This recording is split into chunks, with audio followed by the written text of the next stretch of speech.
Jemaat yang dikasihi Tuhan Yesus, kita berjumpa kembali dalam ibadah di hari Minggu Trinitas, Minggu 7 Juni 2020. Di minggu ini juga kita akan memulai rangkaian bulan Pelkes GPIB. Kiranya ibadah yang kita laksanakan saat ini berkenan di hadapan Tuhan dan kita diberkati olehnya. Pemberitaan firman akan disampaikan oleh Pendeta Robert Willem Martin dengan tema Yesus sebagai Kepala. Saat tangan terlipat dan pikiran mengembara, hati yang penuh tanya bergumam, kapan situasi seperti ini akan berlalu? Maka sebenarnya di saat itulah kita sedang menaruh kepercayaan seutuhnya pada Sang Pemilik kehidupan. Saat mata memandang, mengingat indahnya persekutuan yang dianugerahkan Tuhan, lalu hati yang penuh tanya pun kembali bergumam, kapan kita dapat berkumpul kembali dalam persekutuan di gereja? Maka sebenarnya di saat itulah, tanpa disadari jiwa kita merindukan suasana saling menguatkan di tengah persekutuan bersama Sang Kepala Gereja. Saat di telinga kembali terngiang hiruk pikuk pelayanan di tengah persekutuan, lalu hati yang penuh tanya lagi-lagi bergumam, apa yang dapat kami lakukan di masa-masa seperti ini untuk tetap melayani dan bersaksi tentang kehadiran Tuhan? Maka sebenarnya di saat itulah jiwa kita sedang tergerak untuk melayani Sang Sumber Berkat lewat pelayanan dan kesaksian kita bagi mereka yang sungguh-sungguh membutuhkan. Saat ini, ketika memasuki bulan Pelkes GPIB, maka mari merenungkan lebih dalam apakah kehadiran kita sebagai gereja di tengah masa pandemi COVID-19 ini telah sungguh-sungguh membawa dampak positif bagi lingkungan kita, atau ternyata kita masih terlalu sibuk memikirkan urusan pribadi ketimbang membuka mata dan melihat keluar untuk semakin melayani dan bersaksi tentang Sang Pemilik kehidupan. Jemaat yang dikasihi Tuhan, mari kita berdiri menyiapkan hati pikiran kita untuk memulai ibadah kita. Mari menyambut firman Tuhan yang hadir di tengah-tengah persekutuan kita. Jemaat menyanyi Kidung Jemaat 242, Muliakan Allah Bapa.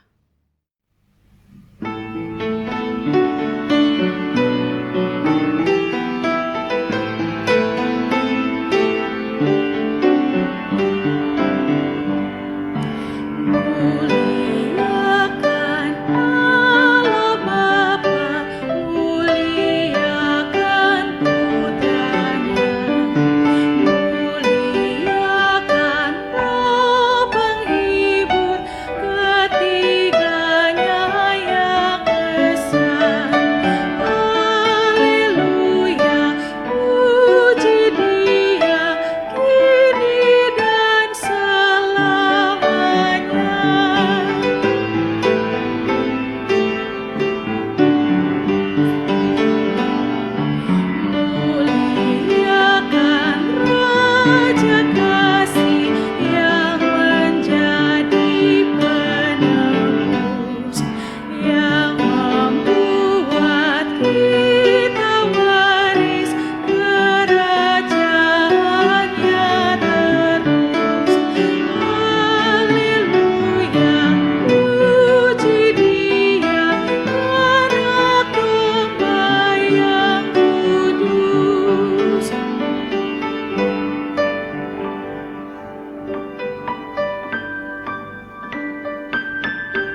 Saudara-saudara, marilah kita mulaikan bersama bahwa pertolongan kita adalah dalam nama Tuhan yang menjadikan langit dan bumi.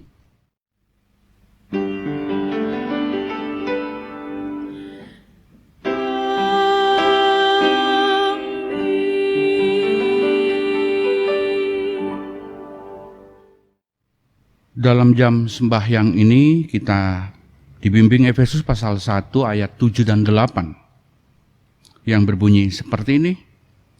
Sebab di dalam Dia dan oleh darahnya kita beroleh penebusan, yaitu pengampunan dosa menurut kekayaan kasih karunia-Nya yang dilimpahkannya kepada kita dalam segala hikmat dan pengertian. Terimalah salam rasuli. Kasih karunia dan damai sejahtera dari Allah Bapa dan Kristus Yesus Juru Selamat kita menyertai kamu.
Jemaat, mari dengan kerendahan hati kita berdoa. Ya Allah Maha Kuasa, ya Kristus Maha Pengasih, ya Roh Kudus yang menyatukan umat-Mu di segala waktu dan tempat dalam ibadah saat ini. Dalam kerapuhan, kami tersungkur di bawah kaki salib-Mu ya Tuhan, bersujud mohon pengampunan-Mu ya Tuhan. Jika dalam masa-masa ini menyurutkan niat kami untuk terus melayani dan bersaksi dengan kebaikan-Mu, ketika kami terlalu khawatir sehingga hanya memikirkan keselamatan pribadi, bahkan hal paling sederhana untuk mendoakan mereka yang dalam pergumulan pun sampai terlupakan. Semua hanya karena ketakutan dan kekhawatiran kami. Tolonglah kami ya Bapa, agar di tengah kondisi pandemi COVID-19 ini tidak membuat hati kami tumpul untuk tetap melayani dan bersaksi tentang kebaikan Tuhan, sehingga banyak jiwa yang tetap merasakan pertolongan-Mu. Dalam ibadah saat ini, kami mohon agar firman Tuhan yang akan disampaikan menggugah hati kami untuk hidup dalam takut akan Tuhan dan dimampukan memenuhi kehendak Allah dalam keseharian yang kami jalani.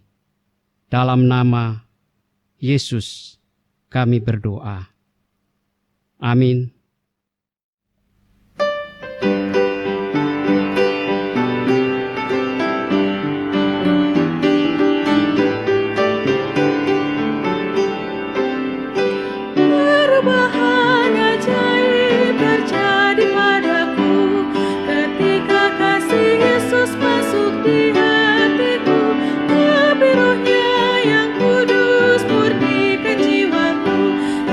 Hidupku yang lama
Saudara-saudara, marilah kita bersama-sama merendahkan diri untuk memohon tuntunan Roh Kudus. Marilah kita berdoa. Ya Allah Bapa kami di dalam surga, kami mengucap syukur dan juga berterima kasih bahwa saatnya bagi kami untuk membuka firman-Mu, membacanya dan belajar daripadanya. Karena itu tuntunlah kami dengan Roh Kudus-Mu, supaya firman-Mu yang hendak kami baca dan kami renungkan ini akan memberikan pemahaman yang benar kepada kami, lalu kami dituntun untuk melaksanakannya dalam kehidupan kami hari demi hari.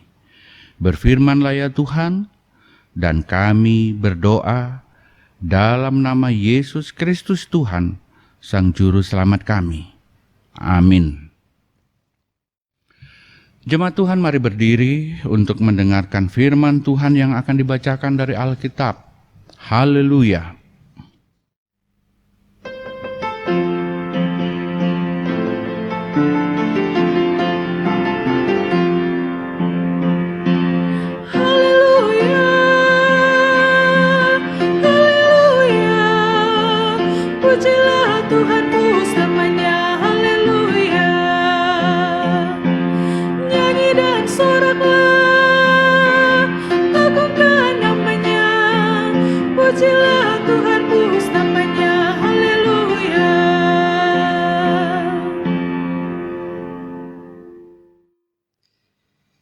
Bacaan Alkitab hari ini dari kitab Efesus pasal 1 ayat 3 sampai 14. Efesus pasal 1 ayat 3 sampai 14 yang menyatakan, LAI memberi judul Kekayaan Orang-orang yang Terpilih. Terpujilah Allah dan Bapa Tuhan kita Yesus Kristus, yang dalam Kristus telah mengaruniakan kepada kita segala berkat rohani di dalam surga. Sebab di dalam Dia Allah telah memilih kita sebelum dunia dijadikan, supaya kita kudus dan tak bercacat di hadapannya. Dalam kasih Ia telah menentukan kita dari semula oleh Yesus Kristus untuk menjadi anak-anaknya, sesuai dengan kerelaan kehendak-Nya, supaya terpujilah kasih karunia-Nya yang mulia, yang dikaruniakannya kepada kita di dalam Dia yang dikasihi-Nya. Sebab di dalam Dia dan oleh darah-Nya kita beroleh penebusan, yaitu pengampunan dosa menurut kekayaan kasih karunia-Nya, yang dilimpahkannya kepada kita dalam segala hikmat dan pengertian. Sebab Ia telah menyatakan rahasia kehendak-Nya kepada kita, sesuai dengan rencana kerelaan-Nya, yaitu rencana kerelaan yang dari semula telah ditetapkan di dalam Kristus, sebagai persiapan kegenapan waktu untuk mempersatukan di dalam Kristus sebagai kepala segala sesuatu, baik yang di sorga maupun yang di bumi. Aku katakan di dalam Kristus, karena di dalam Dialah kami mendapat bagian yang dijanjikan. Kami yang dari semula ditentukan untuk menerima bagian itu sesuai dengan maksud Allah, yang di dalam segala sesuatu bekerja menurut keputusan kehendak-Nya, supaya kami yang sebelumnya telah menaruh harapan pada Kristus boleh menjadi puji-pujian bagi kemuliaan-Nya. Di dalam Dia, kamu juga, karena kamu telah mendengar firman kebenaran, yaitu Injil keselamatanmu. Di dalam Dia, kamu juga, ketika kamu percaya, dimeteraikan dengan Roh Kudus yang dijanjikannya itu. Dan Roh Kudus itu adalah jaminan bagi kita sampai kita memperoleh seluruhnya, yaitu penebusan yang menjadikan kita milik Allah untuk memuji kemuliaan-Nya. Demikianlah pembacaan Alkitab. Hendaklah firman Tuhan dengan segala kekayaannya diam di antara kamu, dan ucap syukurlah kepada Allah.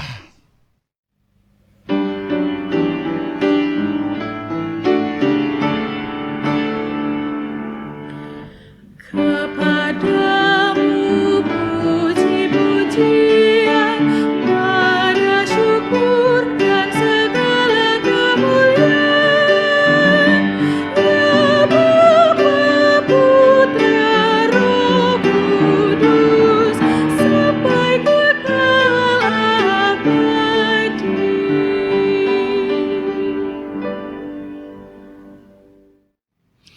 Selamat sore saudara-saudara di rumah. Kita bertemu kembali meskipun hanya lewat ibadah streaming ini. Saudara-saudara, kita semua punya kerinduan yang sama untuk bisa beribadah, duduk bersama-sama dalam satu ruangan, saling menyapa, saling menatap satu dengan lain. Tetapi karena keadaan kita seperti sekarang ini, sehingga pengharapan itu sulit untuk kita wujudkan. Tapi kita berdoa beberapa minggu atau bulan ke depan semuanya bisa berlalu. Bukankah itu pengharapan kita dan tentu pengharapan seluruh rakyat Indonesia? Hari ini kita bersama-sama akan membuka bulan pelayanan dan kesaksian Gereja Protestan di Indonesia bagian Barat, yaitu bulan di mana GPIB menjadikannya sebagai bulan di mana orang-orang GPIB diharapkan melakukan pelayanan dan kesaksiannya dalam bidang apapun, di mana saja, mulai dari kota sampai ke pos-pos pelayanan yang ada di pedalaman Kalimantan, di pedalaman Sumatera, dan juga di Sulawesi bagian barat. Hari ini tema kita berbicara tentang sang kepala gereja yang menjadi kepala juga atas gereja Protestan di Indonesia bagian Barat. Kata kepala sudah sangat umum, ya. Kita biasa mendengar kepala Satpol PP, dulu ada kepala stasiun, ada juga kepala terminal, yang kemudian terminologi itu sekarang diganti dengan kepala Satpol PP, misalnya sudah berubah menjadi komandan Satpol PP. Nah, kata kepala menunjukkan wewenang dan juga memberi karakter sebuah kedudukan yang amat penting bagi orang-orang yang ada di bawahnya. Secara biologis, kepala itu adalah pusat dari dorongan atau pusat dari yang mendorong segala kegiatan-kegiatan di dalam tubuh, baik tubuh manusia maupun tubuh binatang. Kepala, kepala saya, kepala Anda, dan kepala orang lain lagi. Kalau kita melihat pada kepala dalam arti sosial dan dalam arti organisasi, maka segala sesuatu yang dilakukan oleh bagan-bagan dalam organisasi itu mesti mendapat izin dan mendapat restu dari sang kepala. Kepala Satpol PP misalnya. Anak buahnya tidak boleh melakukan sesuatu tanpa ada restu dan tanpa ada izin dari sang kepala. Nah, demikian juga tangan saya ini kalau kita bawa dalam tubuh atau biologis, tangan saya tidak akan bisa melakukan sesuatu tanpa ada perintah dari otak saya yang ada di kepala, yang memikirkan apa yang akan dilakukan dan apa yang akan dibuat. Beberapa penjelasan sederhana tadi saya ungkapkan untuk menggambarkan bagaimana Yesus Kristus sebagai kepala atas gereja. Pertanyaannya adalah, bagaimana Yesus Kristus sebagai kepala gereja itu memberi izin, memberikan perintah, merestui kepada gereja-gereja untuk melakukan seluruh aktivitas dan kegiatannya. Gereja yang saya maksudkan di sini, baik gereja secara universal maupun gereja sebagai personal, yaitu saya dan Anda. GPIB Pasar Minggu adalah gereja sebagai lembaga, GPIB adalah gereja sebagai lembaga, demikian juga dengan gereja-gereja yang lain. Saya ingin membawanya dari yang secara lembaga tadi masuk ke dalam gereja yang universal tadi, yaitu saya dengan Anda.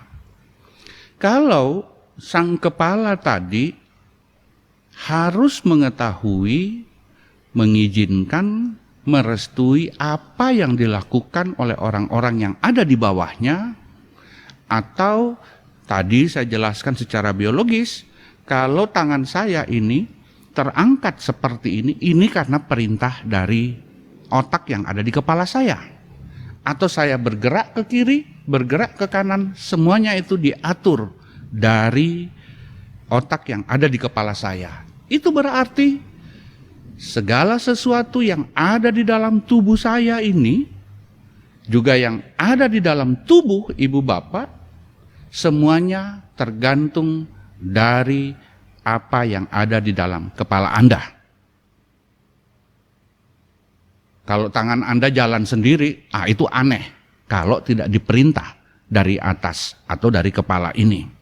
Rasul Paulus menggambarkan Yesus sebagai kepala atas gereja, kepala atas seluruh orang percaya. Apa yang dimaksudkan oleh Rasul Paulus? Rasul Paulus mau mengatakan seperti ini, ibu bapak. Apapun yang ibu bapak lakukan, apapun yang menjadi aktivitas ibu bapak sehari-hari, di rumah, di perjalanan, di kantor, atau dimanapun, mestinya, ini menurut pemahaman Rasul Paulus yang bisa saya tangkap, mestinya semuanya diselaraskan dengan keinginan Yesus Kristus Tuhan kita. Mestinya semuanya disinkronkan dengan apa yang dikehendaki oleh Yesus Kristus. Bagaimana kita tahu apa yang dikehendaki oleh Yesus Kristus? Bagaimana kita paham apa yang diperintahkan oleh Yesus Kristus? Kalau zaman Rasul Paulus, kebetulan surat ini ditulis oleh Rasul Paulus ketika ia sedang berada di kota Roma, dan dia bukan manusia bebas ketika itu, dia seorang tahanan. Nah, dia menulis surat ini kepada orang-orang Kristen yang ada di Efesus untuk memberikan gambaran, untuk memberikan pemahaman yang benar bagaimana seharusnya orang-orang Kristen yang ada di Korintus pada saat itu. Jadi, mereka di sana tergantung pada selembar surat yang ditulis oleh Rasul Paulus dalam bentuk gulungan seperti ini, dikirim ke jemaat Efesus dari kota Roma, saudara bisa bayangkan perjalanan Roma pada zaman itu menuju ke Efesus sangat jauh. Ya, kalau sekarang ada kereta api, ada pesawat, Anda bisa bawa mobil sendiri. Lalu ketika tiba atau sampai di jemaat yang ada di Efesus, lalu dibacakan. Tapi sekarang tidak perlu seperti itu. Anda semua punya Alkitab. Kebetulan Alkitab yang saya pegang ini adalah Alkitab yang besar. Tapi di rumah Anda memiliki Alkitab berbagai ukuran. Nah, jadi kita bisa belajar. Kita bisa membaca apa maunya Tuhan, apa maunya kepala kita, apa maunya Yesus Kristus dalam kehidupan ini. Saya kutip apa yang dikatakan oleh Rasul Paulus, khususnya dalam ayatnya yang ketiga dan keempat. Rasul Paulus katakan begini, "Terpujilah Allah dan Bapa Tuhan kita Yesus Kristus, yang dalam Kristus telah mengaruniakan kepada kita segala berkat rohani di dalam sorga." Ini pernyataan Rasul Paulus, dan ini juga adalah pengakuan iman Rasul Paulus. Yang kedua, sebab di dalam Dia Allah telah memilih kita sebelum dunia dijadikan, supaya kita kudus dan tak bercacat di hadapannya. Bagaimana kita mewujudkan pilihan Allah itu dalam hidup kita? Bagaimana kehendak Allah, kehendak Kristus yang sudah memilih kita itu, supaya tetap pilihan itu jatuh kepada kita,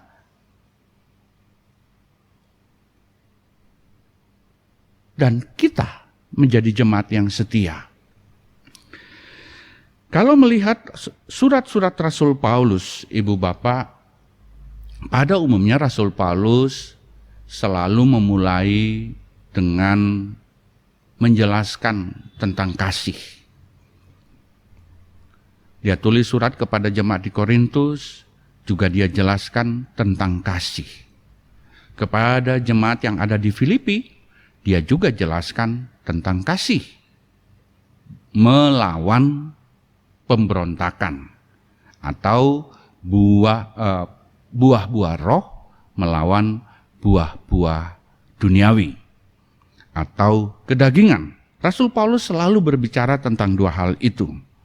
Tetapi dalam surat ini, Rasul Paulus ingin memberikan penjelasan sebaik mungkin tentang posisi dan kedudukan Yesus Kristus sebagai Tuhan dan Juru Selamat kita.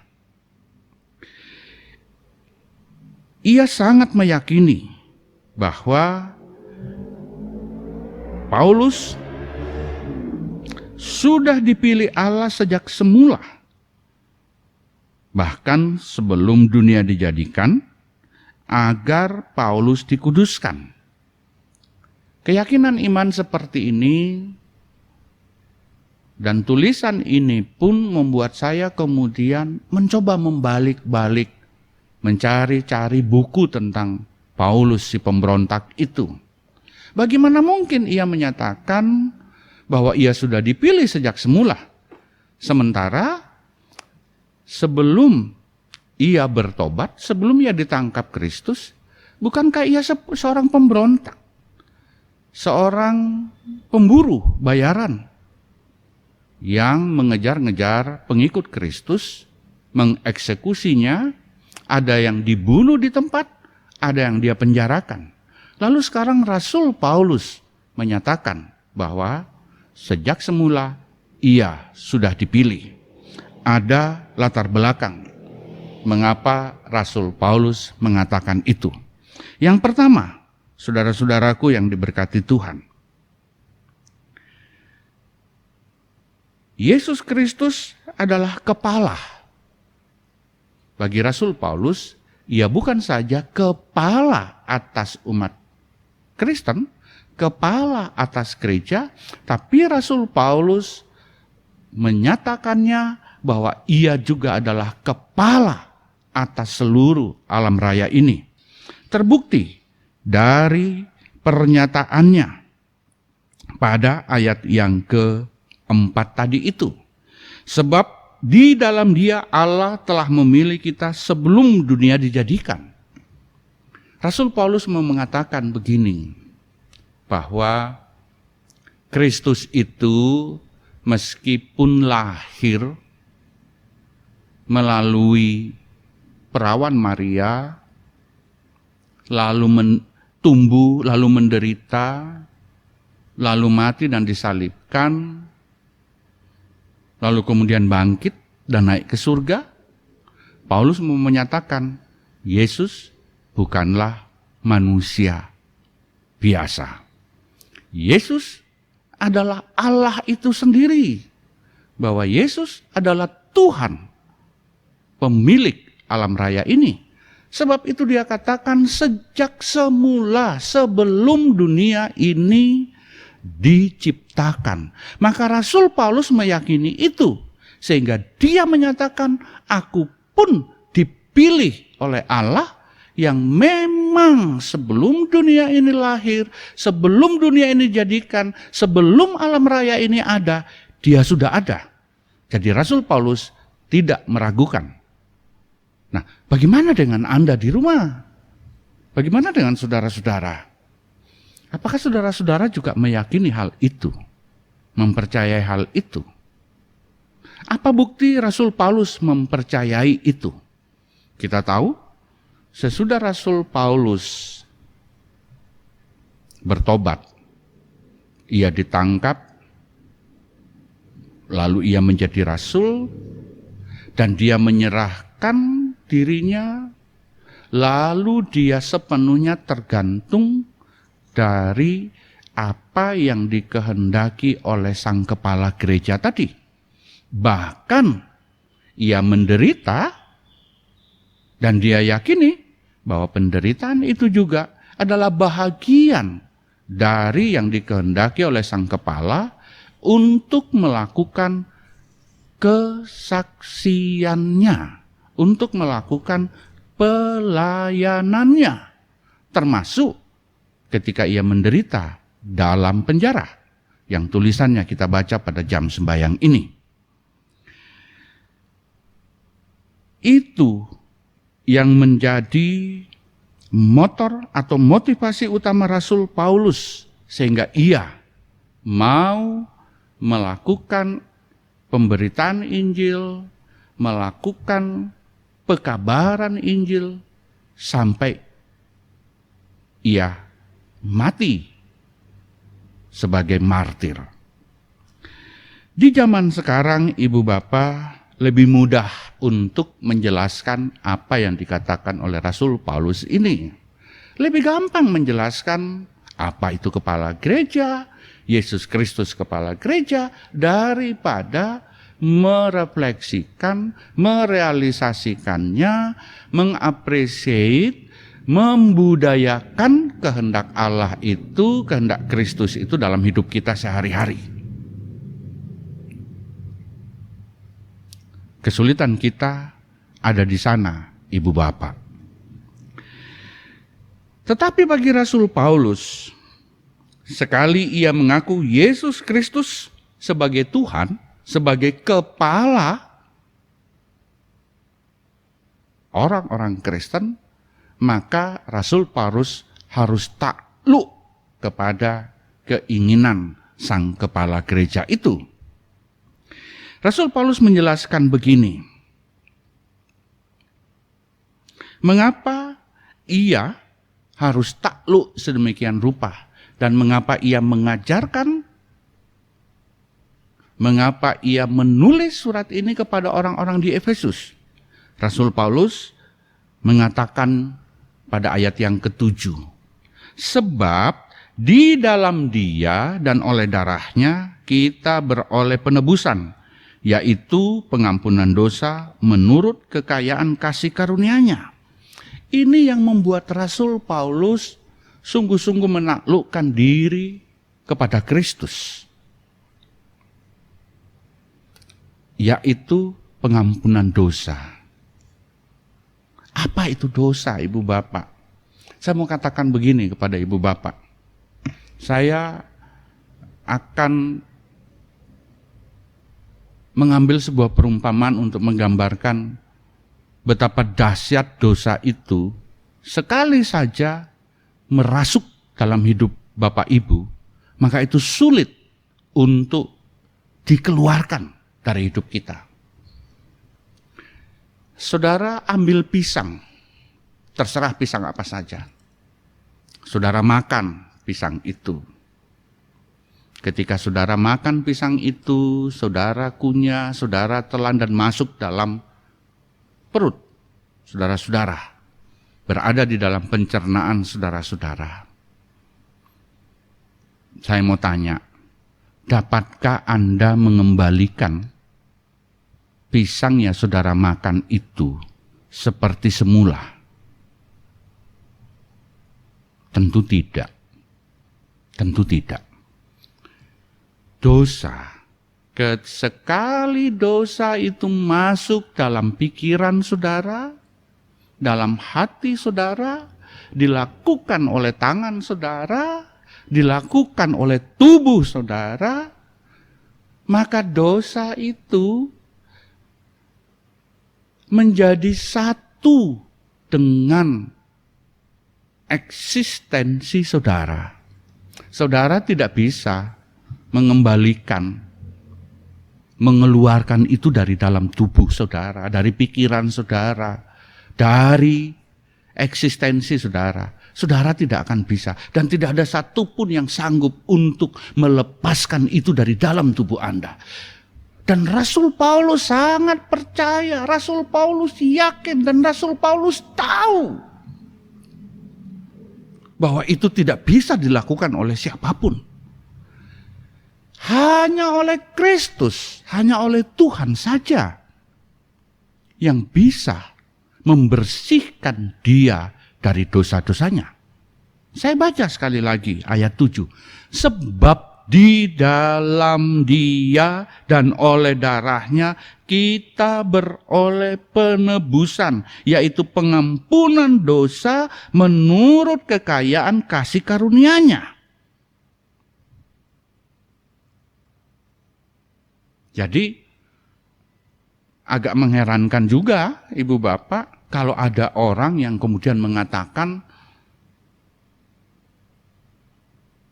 bahwa dia bisa membersihkan dirinya dari dosa-dosanya, bahwa dia bisa menyucikan dirinya dengan melakukan ini, melakukan itu, berpuasa ini, berpuasa itu.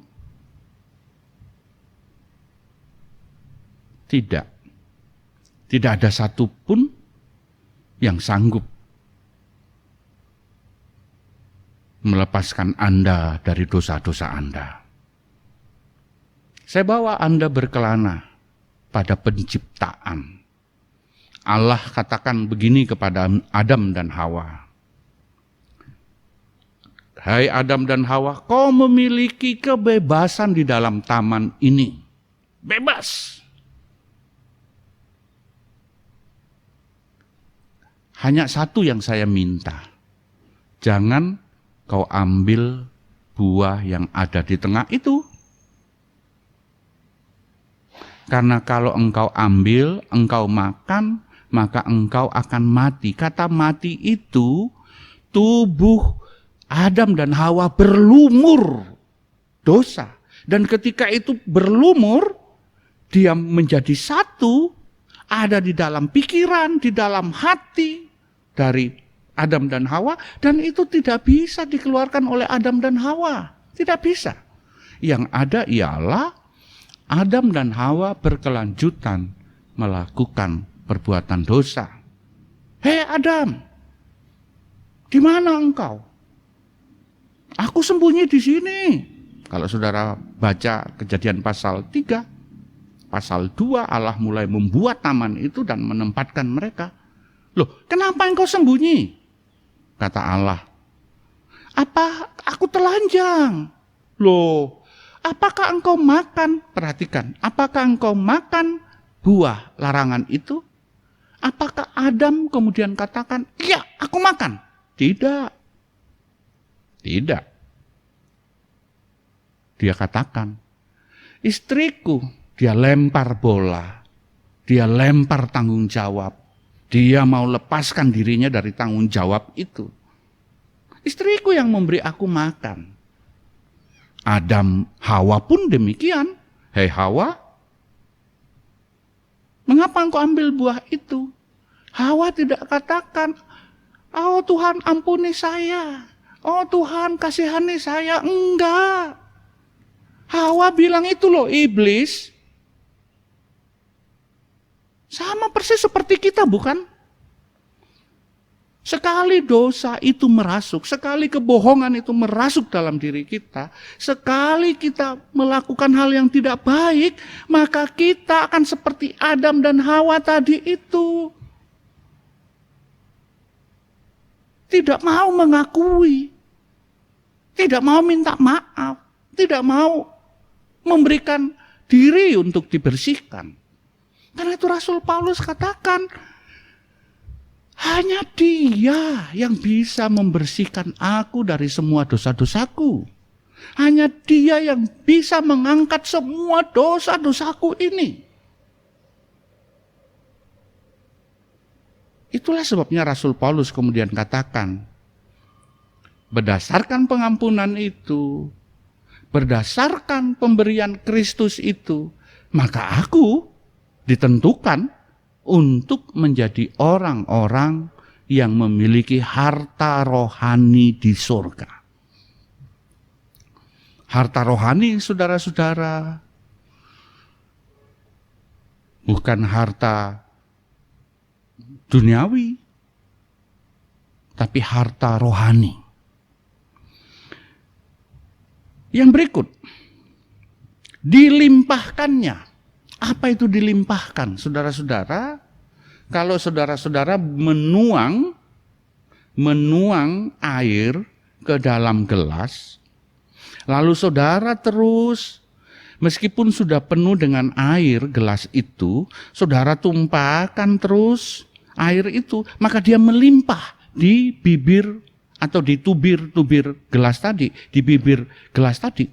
Saudara bayangkan, Rasul Paulus menggambarkan karunia Allah itu melimpah seperti itu. Bahkan hidup saudara pun tidak sanggup untuk menampung karunia Allah itu. Karena dia terlalu melimpah, terlalu banyak dalam hidup Anda. Tapi kita kan kadang-kadang meniru nenek moyang kita, meniru Adam dan Hawa. Tidak mengakui apa yang Tuhan sudah berikan dalam hidup kita, tidak mengaminkan apa yang Kristus sudah lakukan untuk kita. Tidak menghormati Sang Kepala gereja tadi. Sang pemilik dunia ini, Rasul Paulus katakan sang pemilik dunia ini, sang pemilik alam raya ini, yaitu kepala gereja, kepala kita. Kita sering mengabaikan sang kepala itu. Kadang-kadang kita malas datang bersekutu, ibadah keluarga, ibadah rumah tangga. Menurut feeling saya, dari kurang lebih 400-an kakak yang ada di GPIB Pasar Minggu ini, saudara-saudara, mungkin hanya sekitar 40% yang mau setiap hari Minggu, yang mau setiap hari Rabu, menghimpun keluarganya, lalu bersama-sama menonton lewat televisi bagi yang punya wifi, bagi yang langganan TV prabayar, atau mungkin bersama-sama melalui Android, lalu ibadah di sana. Mungkin hanya 40%, itu feeling saya. 60%-nya kemana?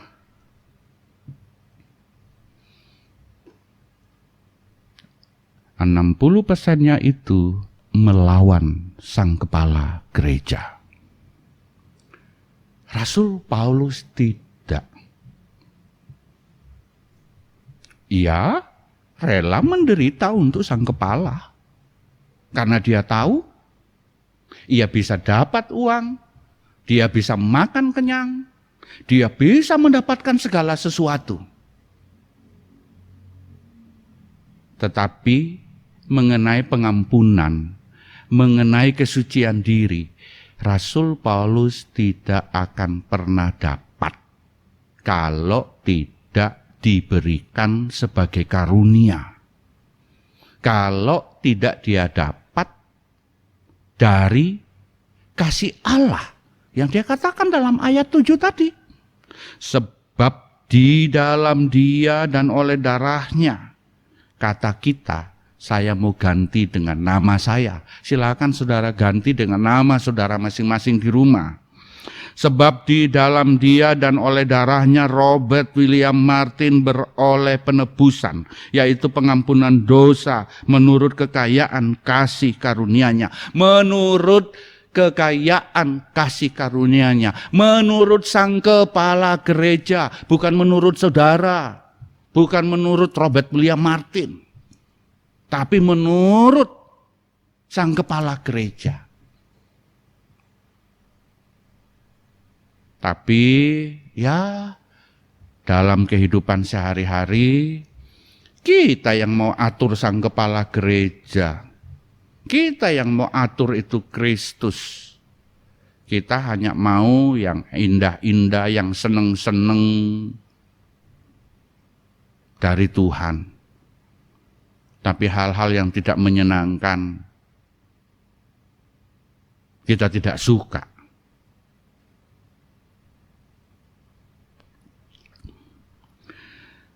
Aku katakan di dalam Kristus, ayat 11, saudara-saudara.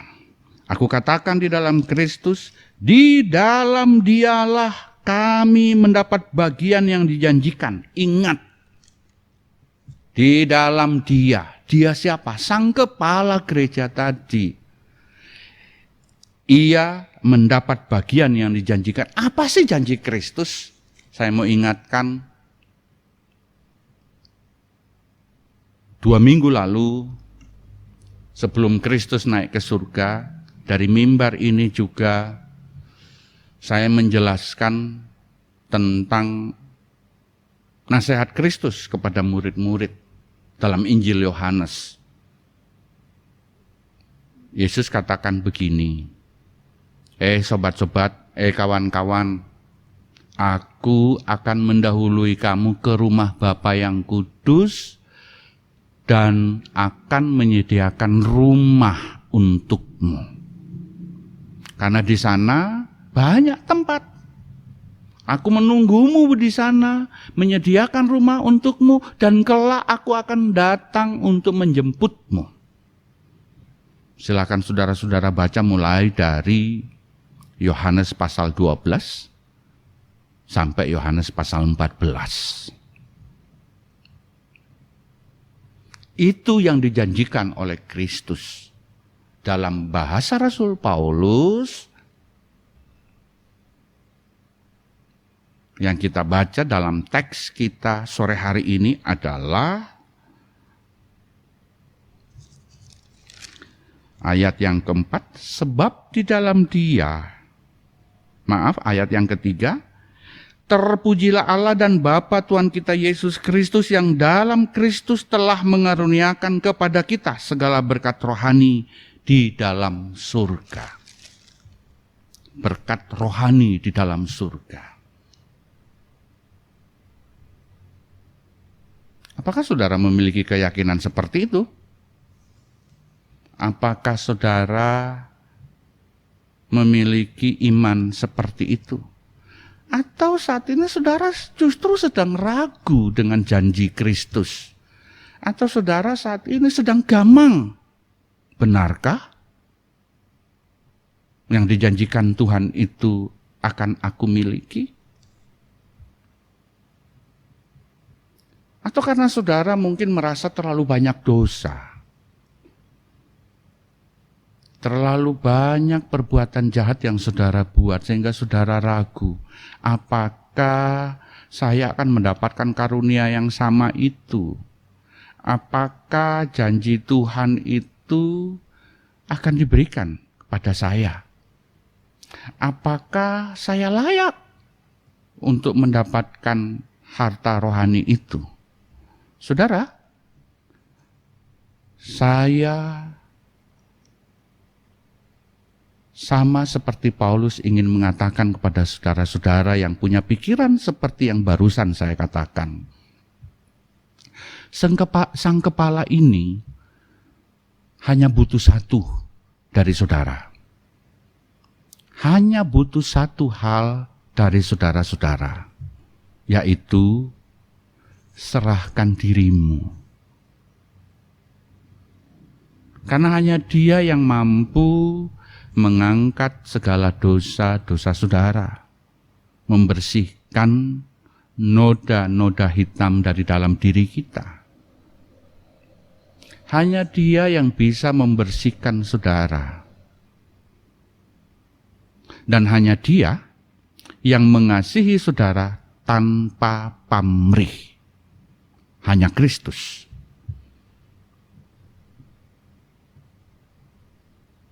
Yang terakhir, saudaraku,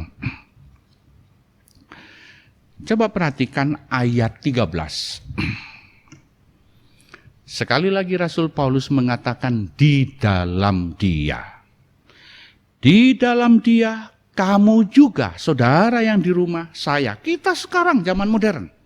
Tadinya Rasul Paulus katakan ini buat mereka yang ada di kota Efesus pada saat itu. Tapi ini juga untuk kita semua. Saudara sekeluarga di rumah, saya sekeluarga, kita keluarga besar Jemaat GPIB Pasar Minggu ini.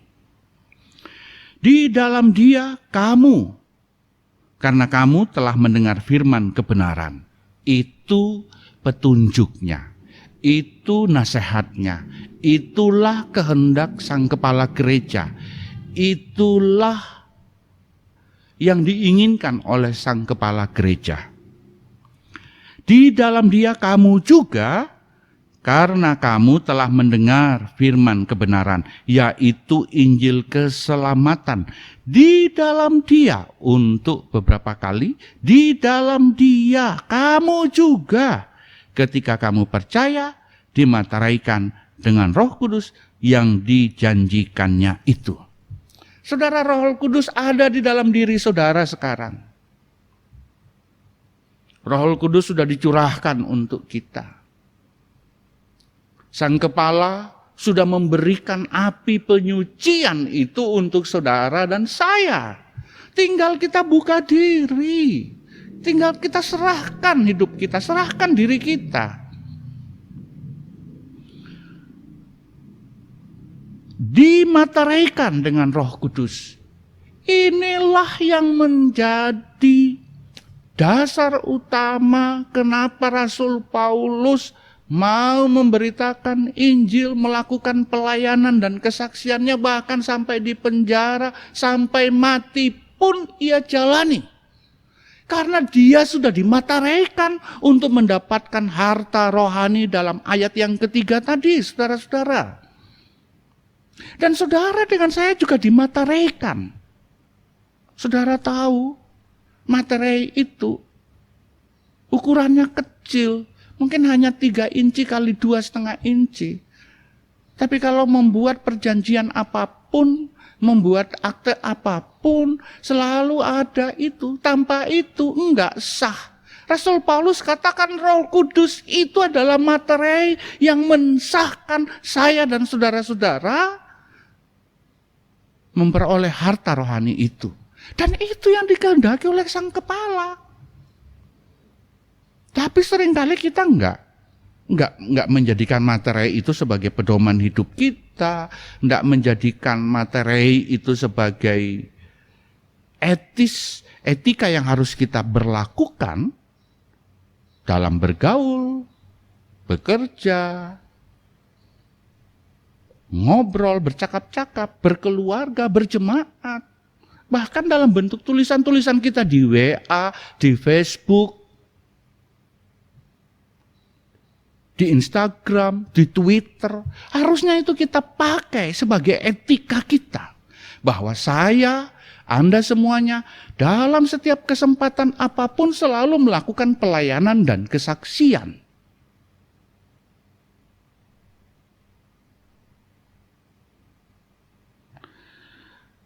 Dan Roh Kudus itu adalah jaminan bagian kita sampai kita memperoleh seluruhnya, yaitu penebusan yang menjadikan kita milik Allah untuk memuji kemuliaannya. Banyak orang tidak meyakini dia kemana sesudah mati, saudara-saudara.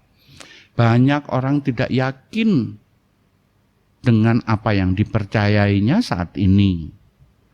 Banyak orang yang justru mulai mencari-cari dia mau kemana sesudah etape pertama dalam hidup ini. Tapi kita, pencarian orang-orang tadi dibukakan untuk kita. Diperlihatkan oleh Allah untuk kita. Bahkan kita bisa membacanya berulang-ulang sebagai peringatan untuk kita. Bahwa kita ini sudah dimuliakan oleh Allah. Lalu kenapa kita tidak perlihatkan kemuliaan itu sambil kita menanti, menunggu finish di etape pertama untuk masuk ke etape kedua? Rasul Paulus katakan, hidupku saat ini bukannya untuk aku lagi, tetapi untuk Kristus. Supaya ketika aku menyelesaikan tugasku di dunia ini, aku tidak kemana-mana, dan aku bersama dengan Kristus di rumah yang dijanjikannya. Saudara, mari renungkan firman ini, kita berefleksi masing-masing, suami dan istri berefleksi masing-masing, anak dengan orang tua berefleksi, kakak dan adik berefleksi, dan jangan ragu kalau Anda tahu bahwa Anda keliru, Anda salah. Minta Tuhan untuk membersihkan itu dalam diri Anda, supaya Roh Kudus itu bekerja dalam diri Anda. Dan itu yang dikehendaki oleh Sang Kepala Gereja untuk hidup pribadi Anda, hidup keluarga Anda, hidup kerukunan Anda, hidup jemaat kita, dan kehidupan untuk dunia ini. Tuhan memberkati saudara-saudara dengan kelimpahannya. Amin.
Di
Saudara-saudara, mari berdiri, lalu bersama dengan semua orang percaya di segala waktu dan tempat untuk mengikrarkan pengakuan iman seturut dengan pengakuan iman rasuli, dan masing-masing kita mengucapkannya. Aku percaya kepada Allah, Bapa yang Maha Kuasa, Khalik langit dan bumi, dan kepada Yesus Kristus, anaknya yang tunggal Tuhan kita, yang dikandung daripada Roh Kudus, lahir dari anak darah Maria, yang menderita di bawah pemerintahan Pontius Pilatus, disalibkan, mati dan dikuburkan, turun ke dalam kerajaan maut.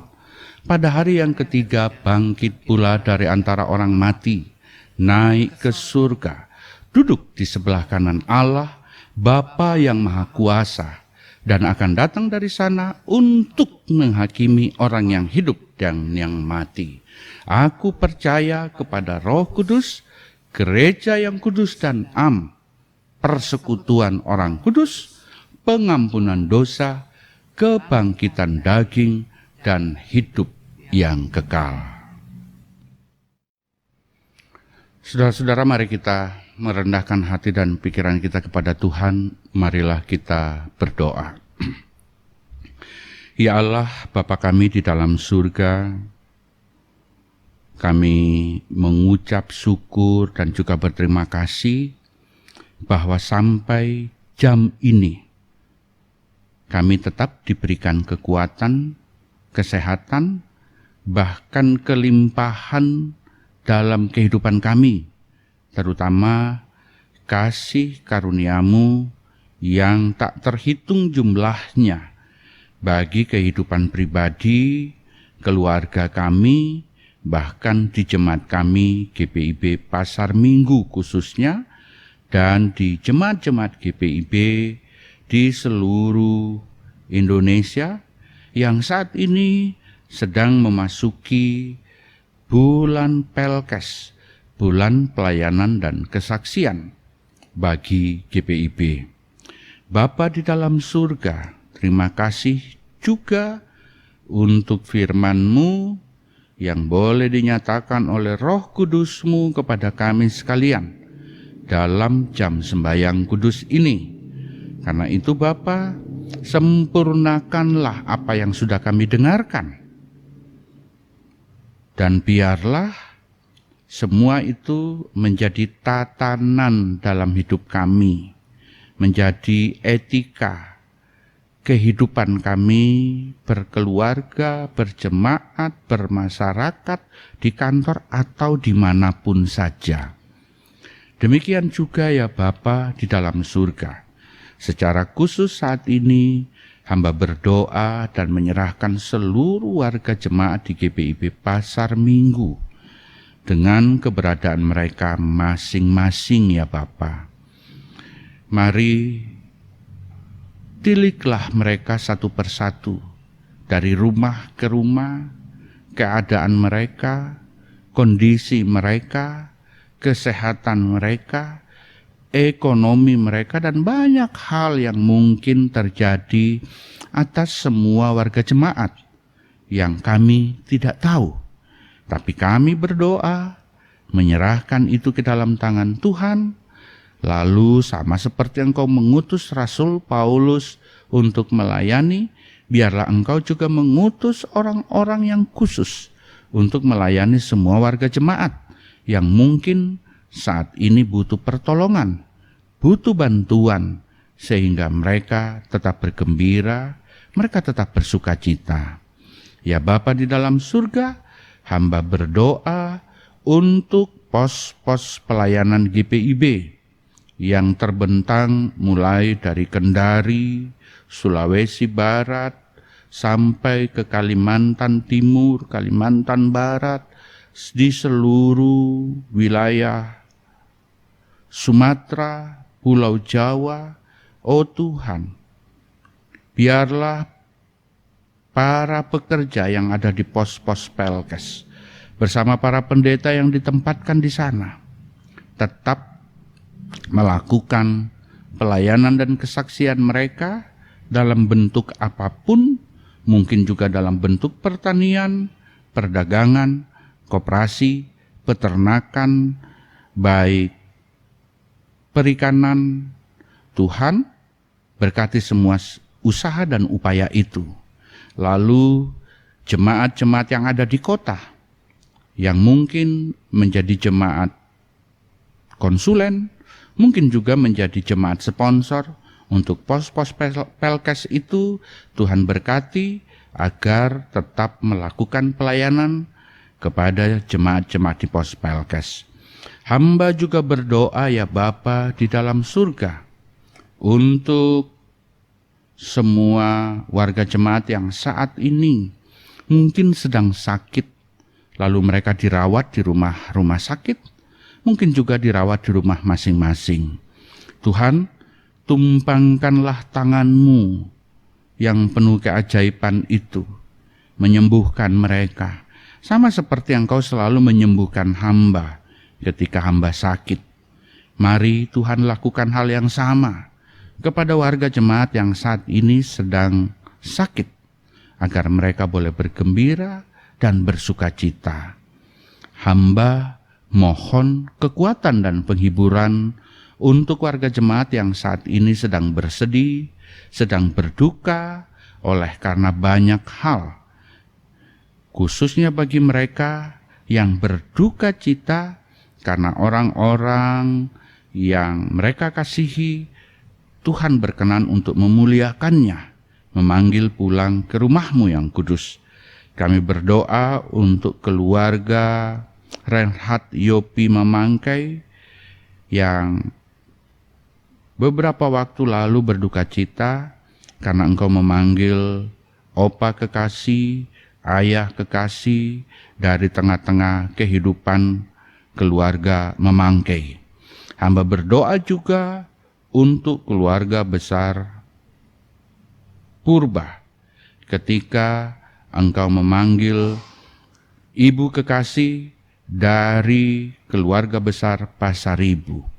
Tuhan berkati, kuatkan dan juga hiburkanlah mereka, supaya duka cita itu tidak membuat mereka bersedih, tetapi membuat mereka meyakini bahwa sesungguhnya hidup ini bukan milik kami sendiri, tetapi Engkaulah yang memilikinya. Hamba berdoa juga untuk saudara hamba yang saat ini berduka cita berada di Mataram. Tuhan memberkati juga teman sepelayanan hamba yang ada di Kota Padang yang Tuhan panggil keduanya kemarin. Kiranya keluarga yang ditinggalkan diberikan penghiburan dan kekuatan. Terima kasih Allah Bapa. Hamba menyerahkan seluruh penatua diaken yang ada di jemaat ini beserta keluarga mereka masing-masing. Hamba menyerahkan juga seluruh pengurus unit-unit misioner, para pelayan PA dan PT. Tuhan memberkati agar mereka tetap bersemangat untuk melayani PA dan PT, karyawan-karyawati di gereja, pelaksana harian majelis jemaat, hamba-Mu Pendeta Irdian sekeluarga. Tuhan berkati, baik selaku kepala keluarga, juga sebagai ketua majelis jemaat di GPIB Pasar Minggu. Hamba berdoa juga untuk para pendeta yang melayani di jemaat kami, Pendeta Sahertian, juga Pendeta Paul. Tuhan berkati bersama keluarga mereka masing-masing. Bapa, hamba juga bersyukur dan berterima kasih untuk pelayanan TPG dan juga pelayanan Infocom yang boleh melayani kami semuanya melalui streaming ini, hingga ibadah ini boleh berlangsung berlaku bagi semua warga jemaat yang ada di GPIB. Terima kasih Allah Bapa. Nanti kalau kami kembali dalam kehidupan kami masing-masing, biarlah kuasa-Mu saja yang mendasari segala hal yang kami lakukan. Ya Tuhan, dalam pengasihan-Mu kami mohon, dengarkanlah doa kami. Peliharalah kami dalam kasih Yesus Kristus Tuhan dan Juru Selamat, yang telah mengajar kami berdoa. Bapa kami yang di sorga, dikuduskanlah namamu, datanglah kerajaanmu, jadilah kehendak-Mu di bumi seperti di sorga. Berikanlah kami pada hari ini makanan kami yang secukupnya, dan ampunilah kami akan kesalahan kami, seperti kami juga mengampuni orang yang bersalah kepada kami. Dan janganlah membawa kami ke dalam pencobaan, tetapi lepaskanlah kami daripada yang jahat.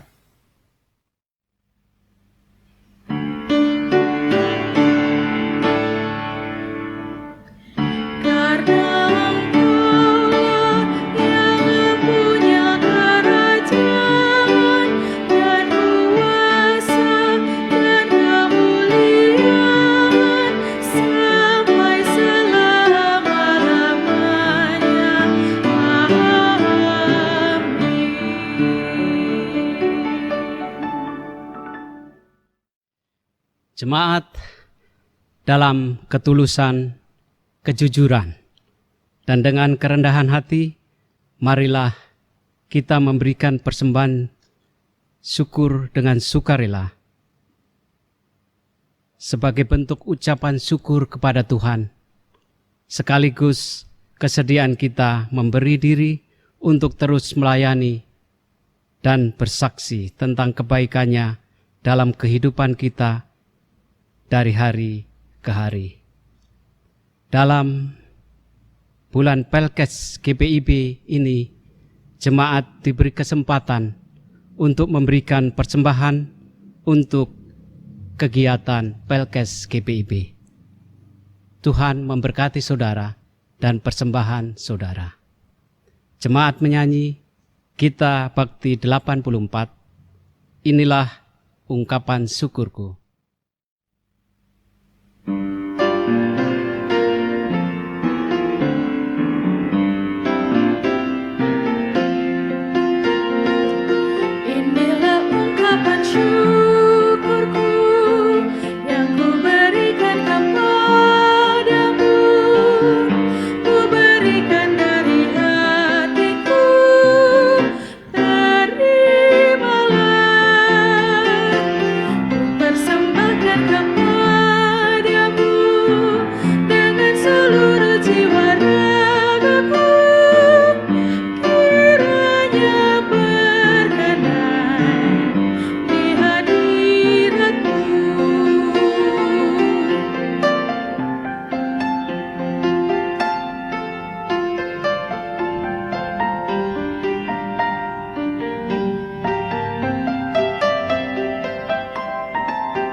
Jemaat Tuhan, marilah kita berdiri untuk menyerahkan persembahan kita kepada Tuhan dalam doa syukur secara bersama-sama. Kita berdoa. Kami bersyukur atas kemurahan-Mu dalam kehidupan ini ya Tuhan. Berkat dan penyertaan-Mu yang tak pernah berhenti memampukan kami memberikan persembahan sukarela ini. Berkenanlah Engkau memberkati sehingga dapat dipakai untuk kepentingan pelayanan di tengah jemaat-Mu. Dan berikanlah kami hikmat sehingga kami tetap sedia untuk melayani dan bersaksi dalam kehidupan setiap hari. Di dalam nama Tuhan Yesus, Sang Sumber Berkat, kami berdoa. Amin. Warta Jemaat 1. Dengan penuh sukacita, Majelis Jemaat GPIB Pasar Minggu menjumpai jemaat dan simpatisan melalui ibadah Minggu Trinitas secara streaming melalui kanal YouTube GPIB Pasar Minggu. Bila saudara ingin menjadi warga terdaftar atau memerlukan pelayanan gerejawi, silakan menghubungi majelis jemaat di dekat tempat tinggal saudara atau datang ke kantor gereja setiap hari kerja. Ucapan terima kasih. Majelis jemaat mengucapkan terima kasih kepada warga jemaat dan simpatisan yang telah berdonasi untuk tim medis Rumah Sakit PGI Cikini dan Rumah Sakit UKI Cawang untuk bantuan kepada warga jemaat sekitar dan yang berdampak COVID-19. Tuhan Yesus memberkati Bapak, Ibu, Saudara-saudari sekalian yang telah memuliakan Tuhan melalui pemberian tersebut. Berita duka cita. Telah meninggal dunia 1. Bapak Reinhard Yopi Mamangke Sektor 5 pada hari Rabu 27 Mei 2020 di Rumah Sakit MRCC Siloam Semanggi dalam usia 80 tahun dan telah dimakamkan pada hari Kamis 28 Mei 2020 di TPU San Diego Hills, Kerawang. 2. Ibu Pasaribu Boru Purba, orang tua dari Bapak Ricardo Pasaribu Sektor 7 pada hari Senin 1 Juni 2020 di Tangerang dan telah dimakamkan pada hari Selasa 2 Juni 2020 di TPU Binong, Tangerang. Kristus menjadi sumber kekuatan dan penghiburan bagi keluarga yang ditinggalkan. Bulan Pelkes GPIB. Sebagai informasi, ibadah pembukaan bulan Pelkes GPIB tanggal 7 Juni 2020 telah dilaksanakan oleh Majelis Sinode GPIB secara live streaming dari GPIB Jemaat Gloria Bekasi pada pukul 9 waktu Indonesia Barat tadi pagi. Persembahan khusus bulan Pelkes GPIB. Dalam rangka bulan Pelkes GPIB, maka diberi kesempatan kepada warga jemaat untuk memberikan persembahan khusus bulan Pelkes GPIB yang akan digunakan untuk mempercepat upaya-upaya percepatan pemandirian pos Pelkes GPIB. Persembahan tersebut dapat disalurkan melalui rekening Komisi Pelkes yang tertera di layar. Demikianlah pokok-pokok warta. Warta selengkapnya dapat dibaca melalui warta jemaat digital atau WhatsApp grup masing-masing sektor. Terima kasih atas perhatiannya. Jemaat Tuhan, mari berdiri. Pulanglah ke dalam kehidupanmu sehari-hari, bulatkanlah hati dan tekad. Sedialah untuk melayani dan bersaksi tentang kebaikan Tuhan dalam hidup kita dari hari lepas hari.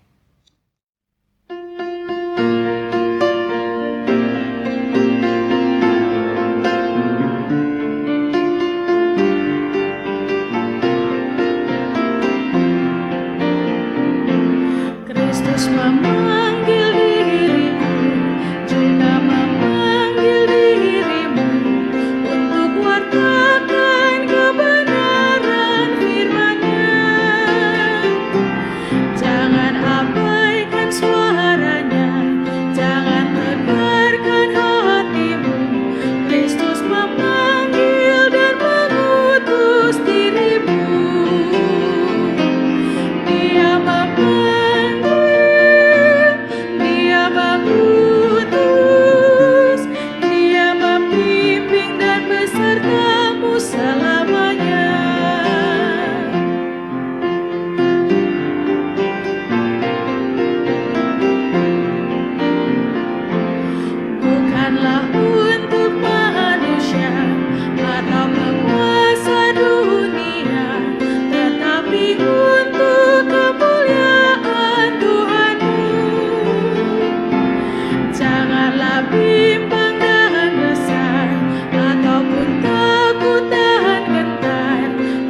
Jemaat, arahkanlah hati dan pikiranmu kepada Tuhan, serta terimalah berkat-Nya. Tuhan memberkati engkau dan melindungi engkau. Tuhan menyinari engkau dengan wajah-Nya dan memberi engkau kasih karunia. Tuhan menghadapkan wajah-Nya kepadamu dan memberi engkau damai sejahtera.